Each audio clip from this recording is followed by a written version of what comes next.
Hello, wrestling fans. Oh, fun. Okay. Huh? We're live, okay. No, we're not live. Oh. We're recording, as we're live recording, but it's not live on Facebook. Okay. All right, but wrestling fans, we just got done watching Impact Wrestling Hard to Kill 2022, which was their first pay-per-view of the year. It was And before we go any further, I'm joined by two fellow NYWCites, Tommy and Sam, and their friend Jameson. Hi. Hello, everyone. Sadly, both Leanne and Jessica, let's just say the Sandman, not the one from ECW, basically sprinkled some dust and they're both out like lights. But we had a pre-show, which started out with a singles match where we saw Madman Fulton take on Jake something. That's a good name. Take something. That's his ring name. I know. The something. That's something. Something. Yeah, that's his something. Well, Jake the something. Like that's something. not Jake the Fat Man or anything like that. I think does look good though. Jake something nothing, because we don't know what it is. It's something and then it's nothing. Okay, yeah. Yeah, alrighty there. That's better. Yeah, two big guys going at it. Fulton hit like 2 choke slams in a row, and he went for the third one, but Jake something. That's his ring name, folks. He avoided the third one, and he hit Madman Fulton with the black hole slam, which Abyss was known for, to pick up the win. And I was actually surprised. I thought Madman Fulton was going to win that match. Yeah. They like Jake something, I guess. I don't know. He's kind of lost in the shuffle, if you ask me. They're not really making something out of Jake something. No pun intended. Obviously, it was a good match, but the bigger, stronger opponent inevitably won. Yep. He was not the bigger. Madman Fulton's a little taller than Jake something. My bad. Tommy? It was a pretty good match. It could have been. I know you probably couldn't see much of it due to the fact you're so busy cooking. Yeah. All But on the pre-show, so the pre-show. But we had another pre-show match, which was a 4-way matchup, which saw Ace Austin versus the Laredo Kid versus Chris Bay versus Speedball Mike Bailey. At one point, Laredo hit a solo Spanish fly on Mike Bailey out to the floor onto both Ace Austin and Chris Bay. The end came when Mike Bailey hit Ace Austin with a top rope shooting star double knees to the back. And Mike Bailey picked up the win, defeating Chris Bay, Laredo Kid, and Ace Austin. Fun opener, fun pre-show match. Another second pre-show match, yes. The second pre-show match, but yeah. I think I was still cooking for that one, too. Probably. It was a highly acrobatic battle. I mean, we always see wrestlers, slamming each other, but very acrobatic. That's how wrestling should be, acrobatic. I love all the flipping kicks. I know. But you love the death matches, too. I do love the death matches, too, so yeah. I don't know if they'll ever be, both in one someday. Oh, that'll be a fucking A great lot of match. kicks in that match. Yeah, Flipping especially... kick death match. I know, like that. Especially Speedball. Mike Bailey was hitting, jumping kicks on... multiple jumping kicks on one of them. I forgot who it was, but it pays to stay in shape, obviously. You got to be in great shape to do... Everybody be in great shape to do that. But then we get on with the main show. As we saw the first ever Knockouts Ultimate X match, where it was Chelsea Green versus Tasha Steelz versus Lady Frost versus Digital Media Champion Jordan Grace versus Alicia versus Rosemary of Decay. Eventually, Havoc of Decay and Savannah Evans, Tasha Steelz' tag partner, come out and they try to get involved and help their respective comrades. Alicia uses a kendo stick into play. Rosemary did a top rope spear on Alicia while she was hanging from the cables that held the X up in the middle of the ring. But the end came. Well, actually, Frost hit what they call the temperature dropping move. That was a moonsault off the structure onto... That was fucking great. I love that. Well, yeah, that high up. Yeah.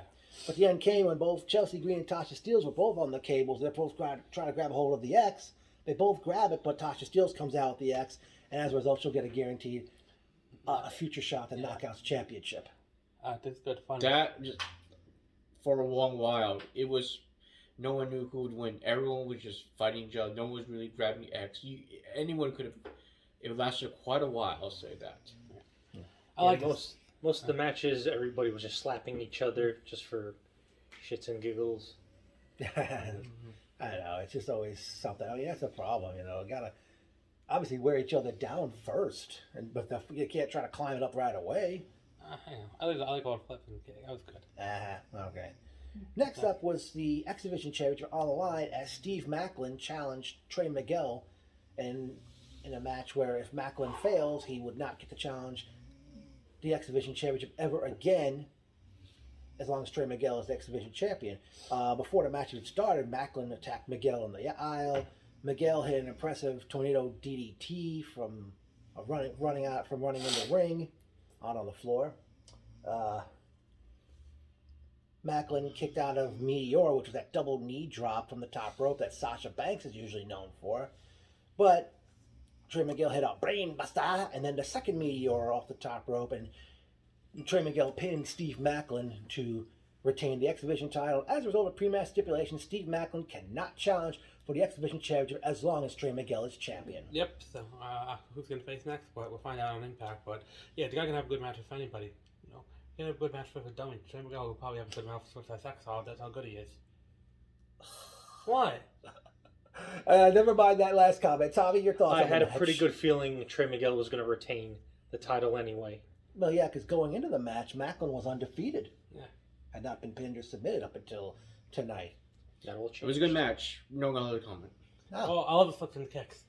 You said that earlier. I know, I just want to keep saying it. Well, ladies and gentlemen, in case you haven't figured out with all the recaps, and I know, Sam, you haven't gotten to do a video with me in a while. Yeah, it's been a while. Yeah. Okay, Norman has to, Yes, have I know. both of, yeah.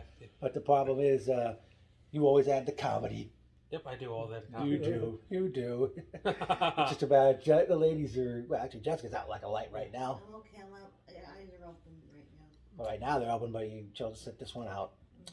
Okay, next up was Chris Saban challenging Jonathan Gretchen for the Ring of Honor World Fuck yeah, Championship. that's so fucking good. I love every fucking thing about this match. Well, they did start off slow. Eventually, Saban hit his cradle shock finisher. The match, by the way, was contested under pure wrestling rules. I miss when Ring of Honor had the Pure Championship long ago. Eventually, there was a slugfest developed. There was like counters for counters for recounters. The end came when Gresham tried to do a La Magistral cradle, but they ended up doing a O'Connor, what looked like an old Pat O'Connor roll into the Bob Backlund Bridge to retain Ring of Honor's World Championship. That's good. I like seeing the ROH match on, Impact, and it's going to be on DCW too, so, guys everywhere defending, on the Indies defending the ROH belt, but it's cool. Okay. Yeah, I didn't get the whole ROH invasion with... Well, we'll get to that later. You're foreshadowing. Yeah, into that, yeah. But the Ring of Honor World title match we just went through. I knew it was going to be another retaining match anyway, as the previous one. All right. No other comment. Oh, wow. Well, you don't follow Ring of Honor, but they're on hiatus right now. They'll be back. Well, but we'll talk about that Like later. the Poughkeepsie. No, that's the next Impact pay-per-view. We'll talk about that later as well. But the next matchup, just as Tommy predicted, was the grudge match between the monstrous Jonah and former Impact World Champion Josh Alexander. Eventually, these two men took it to the crowd and they brawled. Josh jumped off the top rope and crashed onto Jonah, who was sitting in a chair in the front row. Jonah hit a powerbomb followed by Layeto, but Josh kicked out of that. Josh bled from Jonah's numerous headbutts. And eventually, somehow Josh Alexander kept fighting back, and he kept picking apart Jonah's ankle in the early going of the match. He kept going back to it and apply the ankle lock for the second time. To my shock, Jonah tapped out, enabling Josh Alexander to pick up the win. This was actually, I thought this was going to be a cooling-off match after a ROH match, but this wasn't. It was actually pretty good. I thought they had they were doing all these big moves to each other, and that is pretty good for a heavyweight match. Yes. I mean, Jonah should have won because he's like twice Josh's size. Size doesn't matter. But the bigger they are, the harder they fall. Yeah. Size doesn't matter anyway in wrestling, so Yeah, I know. I mean, you're into the smaller guys anyway, but it's good to have everything. Yeah. Just want to say this match went off the rails. They were fighting in the audience seats, and the audience had to flee the seats. Yeah, I mean, If I was there, I don't know if I wanted to sit there and watch it in front of me or get out of the way and possibly save myself from getting a broken bone. Well, that's understandable. I mean, that's the best thing to do, get out of the way, especially, look at they had no security on hand, it seemed. I mean, that looked like a small place. So anyway. much for the security. If they even had any on hand. At least the fans behave themselves, don't go over the rails. All right. Okay, next up was a match that I was looking for. What was billed as a 10-man hardcore war, which they had put a War Games twist on, as we saw the Good Brothers, Doc Gallows and Carl Anderson, the current tag team champions, join forces with Diener, Joe Doring, and Eric Young, Violent by Design. Your favorite. Oh, you mean, oh, please, he's the official butt wiper of No. Impact. Beg to differ? Yeah, he is. All right, you agree with me on something. Scary thought. As they did battle with Willie Mack, Rich Swann, Eddie Edwards, Heath, and Rhino. Basically, your typical hardcore match, it would seem. In the early going, Mack and Swann hit a Dudley Death Drop, or the 3D, on Diener. Say that 3 times fast, folks. 3 times fast. Dear. No. Dudley Death Drop on Diener. Totally, that's all That's I'm doing. Dudley Dudley? Okay. It sounded like you said Dodley. What's a Dodley Death Drop? Totally. Or Dudley Do-Right or something. But yeah, the 3D, and it was through a door set up on 2 chairs. One point, Eddie Edwards took a kendo stick, he set it on fire, and he hit Gallo with it. Diener, I believe it was Diener. Diener gave Swann a DVD through a barbed wire board that was set up in the corner. I think somebody put Eric Young through a table, and he was bleeding. I forgot who put Eric through the table.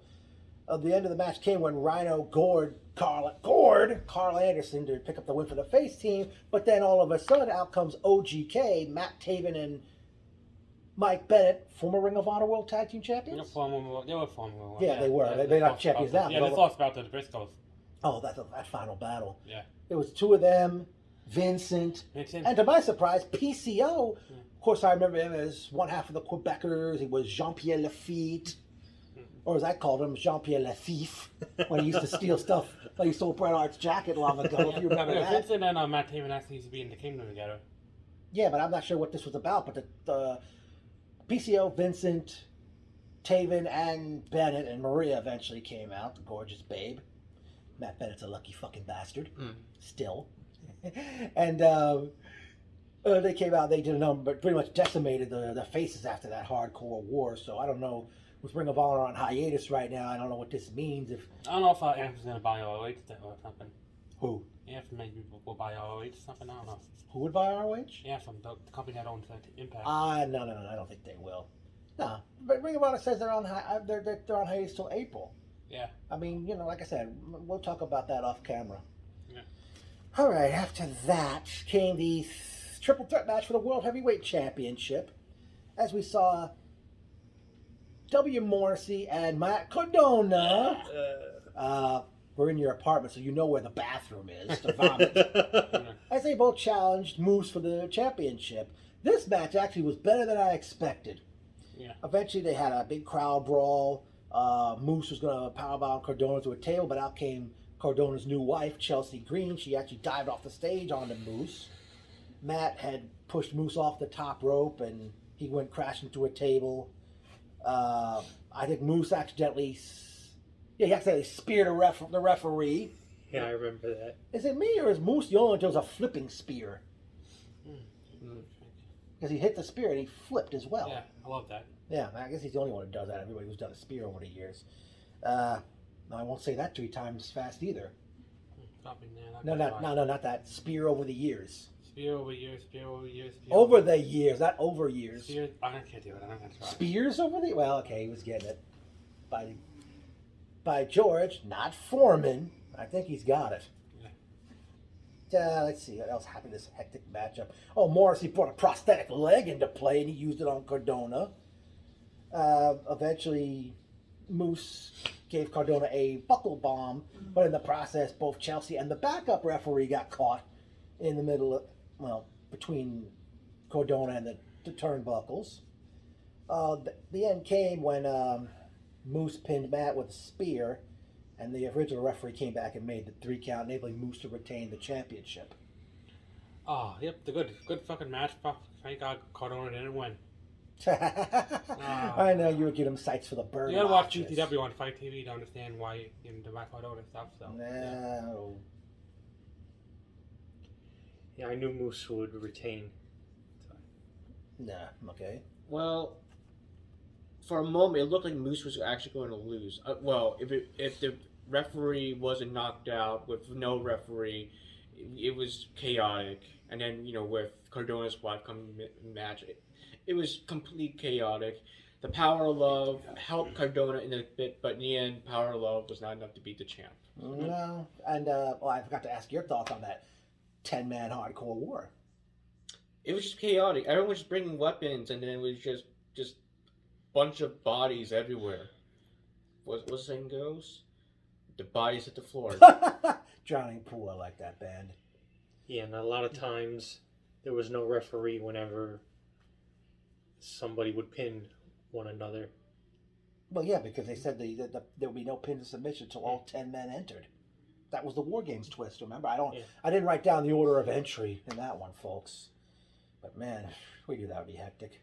But then it was main event time as we saw a Texas death match as the virtuoso Deonna Purrazzo to challenge Mickie James for the Knockouts Championship. And earlier in the night, Deonna Purrazzo and Matthew Raywalt were being interviewed, and Scott D'Amore said if Raywalt touched Mickie James, he would be fired from the company. Which he did. We'll get to that shortly. But the match was on, and this was kind of like, for those, I know you both of you boys, and I'm not sure your age, you're probably all too young to remember. This was like the Cactus Jack Vader rules from Halloween Havoc 1993, where you had to score a pinfall followed by answering a 10 count.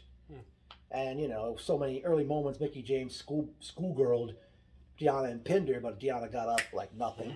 Eventually, the ladies picked up chairs from under the ring and threw them in the ring. It was a chair riot. At one point, they were up fighting on top of the ramp, and it looked like a steamer trunk that Purrazzo had pushed into Mickey's head, and she was bleeding. Don't forget the thumbtacks. Yeah, the thumbtacks were brought into play. And the chairs. Well, I said chair riot. Deonna eventually bled. Both of them bled. Yeah. Yeah. Raywalt, he came out, tried to interfere, but Mickie James, she did a dive off the top rope onto both Raywalt and Purrazzo. And a guitar strike. Oh, well, yeah, she used a guitar, which sadly didn't break. It was supposed to break over his head. I don't know what went wrong there. Much more durable. Yeah. It must be heavy-duty acoustic. Yeah. After all that, Mickie took the tax, by the way. After taking like a pump kick from Deonna. And Mickie hit her spinning DDT and pinned her, and then it was time for Deonna to answer the 10 count, but Mickie, as Deonna began to move, Mickie took a chair and what was left of that broken table. Oh yeah, I forgot the broken table spot where Purrazzo had to do the Queen's Gambit. It was like a cradle pile driver that Jerry Lynn's known for. And tried to do it off the second rope, but it looked like it messed up. It turned into like a power bomb putting Mickie through the table. But as I said, Mickie took the table and a piece of the broken table and buried Deonna with it, and to guarantee a victory. And as a result, the referee made it the 10 count, and as a result, Mickie James was victorious over Deonna Purrazzo in a Texas death match to retain the Knockouts Championship, ending a good night of action. Now, I know we enjoyed the show, but like I said, they've had better pay-per-views. Yeah. Just want to say, despite Mickey's damage during the thumbtacks, and despite her head injury, despite being the older opponent, she seemed to have much more better stamina and endurance this round. Well, yeah, I mean, it pays to stay in shape. Well, all right, but here's the upcoming Impact schedule. Impact Plus, that's for those who subscribe to you have to subscribe that to the website or through the phone app. Saturday, February 12th, No Surrender. Saturday, March 5th is Sacrifice. And the next Impact Wrestling pay-per-view is Rebellion on Saturday, April 23rd. Yeah, it's upstate, but it should be in the city. In Poughkeepsie, New York, which is being held April 23rd. Happens to be Jessica's birthday, but right now we don't know if we'll get to see it because, or if there's an indie show to go to that night. Yeah. Yeah. It's too early to tell. Yeah. But definitely, Mickie James, although she's still Knockouts champion, it was announced last night on SmackDown that she will be a participant in the Women's Royal Rumble. So, your thoughts on WWE and Impact now seemingly having some kind they're of... not. They're doing it because they don't have enough women. That's what Yeah, they need both the men and women's rumbles need bodies. Yeah. So, yeah, it's no partnership. So, yeah. I know. I don't understand why they put the Bella twins there. Yeah. Yeah, that's what they said about the late China. Yeah, AEW is really putting WWE down the drain. Yeah, fuck yeah. Yeah. AEW is picking up. AEW and New Japan are both of them. We're kind of ranting now. I don't know if you heard. WWE offered Fox to buy them out, and Fox wouldn't do it. Really? Huh. That's a shock. That's why they're releasing They wanted too much money. That's the problem. Yeah, that's why they're releasing everybody. That's why. well. Yeah. But They want a lot of money then. Yeah, like they need it. I mean, they're on the stock market. Oh, that's the name of the game. Whoever, if you It have the also money. depends how much they ask. If it's a ridiculous amount. Yeah, then- that's why the Fox didn't do it. Yeah. I mean, there was two real big rumors NBC was going to buy it. There was rumors Dwayne "The Rock" Johnson's going to buy it, but I don't see Dwayne getting it because he's too busy with the XFL, which ain't coming back until the movies. Young Rock. The Rock is too busy playing Black Adam right now. Well, that's coming, I think, this year, that movie. Yep. Yeah, but had like a lot of movie projects put on hold thanks to this COVID-19 pandemic. I hope nobody Maybe comes John Cena will buy WWE. No, he No. won't. back. No, That's He's not too gonna busy, happen. too. too busy too. Yeah. And he's has no passion for wrestling anymore, if you ask me. He's doing wrestling in China though. Ah, He's not doing. He's not doing movies now. Yeah, he's yeah, only I mean, doing what's movies. what's left for him to do if he were to come back? Just like The Rock, they're both doing movies. Yeah, but Cena's not going to reach Rock's level in terms of being an Nah. actor. Let me see what else. Okay, well, actually, I know we talked about it as well. The Ring of Honor invasion, I seemingly, like that's the best part of in stuff. Impact. Yeah. Yeah, I didn't understand at all. Well, I don't know. Just I guess to help these Ring of Honor wrestlers, and well, actually, nobody's under contract right now. The contracts went up by the end of the year. I'm trying to think what else we can discuss here in terms of this pay-per-view and anything else with Impact related or AEW. Well, actually, one match did get canceled. The Inspiration, they were set to defend the Knockouts Tag Team title against the Influence, but unfortunately, the Inspiration came into contact with someone who was positive for COVID-19, and I thought maybe they would have had the Influence let them have a match with two other women, but instead they didn't do that. They were just stuck with the interview, so I feel bad for those two. Yeah. And I wonder if they added more time to the matches since that match was thrown off the show with all the other matches that took place tonight. Yeah. If everybody else was added more time. But definitely, not the best Impact pay-per-view I've ever seen. Yeah, he's better. I mean, they got time to regroup and with all this, but they made noise. Yeah. People will be talking. Yeah, I'm trying to think what else to discuss. I think we discussed everything. Yeah, about the show. Yeah, AEW pay-per-view. Wait, did we discuss about after the 10-person match, just random 4 people just came? Yeah, we talked about that We too, talked right about after the that. match. Yeah, we talked about that already. Back. And, They- Sam, don't go anywhere, Wait, man. Sam, We're not done. Wait, remember one of the people said, I'm going to look into it as how Oh, that's the owner of Impact, Scott Demore. He said he's going to call Baltimore, which is where Ring of Honor's headquarters is at. we didn't get an answer yet. No, Well, well, you have to watch Impact. Yeah. watch Impact Wrestling Thursday nights. I forgot what network they're on. I'm doing access TV. Oh. Have it, but yeah. Yeah, but I don't even watch it every week. But, they got people talking. But since the show was titled Hard to Kill, has Steven Seagal sued yet? Because he had a movie years ago called Hard to Kill. He was like one of the action stars of the late 80s, early 90s. But definitely Impact. I enjoyed this. Again, not as great as other previous Impact pay-per-views. But, Still definitely, entertaining. yeah, they got time to regroup. I mean, Rebellion, last year's Rebellion. That was very good. Oh, I remember that. I had a Queen Fest all the time. Omega. What? See what I got to deal with, folks? Hey, I'm more mild, okay? No, I mean, don't worry about you. I mean, I just met you earlier tonight. But in terms of this dude right here, oh boy, at least you got your priorities in order. But, At least but you're then again, you're creaming your pants over a guy and knowing you got a girlfriend. Come on. At least you're happy Cardona didn't win. Oh yeah, well, he would have lost it. Maybe would have pulled a Mike McNicholas. What? Okada showed up? Well, not if Okada. If Cordona had won, Oh yeah. Probably not as you bad. probably would have pulled a Mike Nicholas. Not as bad. He knows what he knows what I'm talking about. He don't really watch my videos anymore. All right, so I guess that'll do it, gentlemen. Anything else to say? Have a good night, guys. Good night. Have a good night. All right, and Hope 2022 is a good year. not just in the world, but wrestling wise as well. So, I will say, ladies and gentlemen, this recap, How long do we go? a little over 25 Oh, minutes. that's good. This recap is now over. Bye.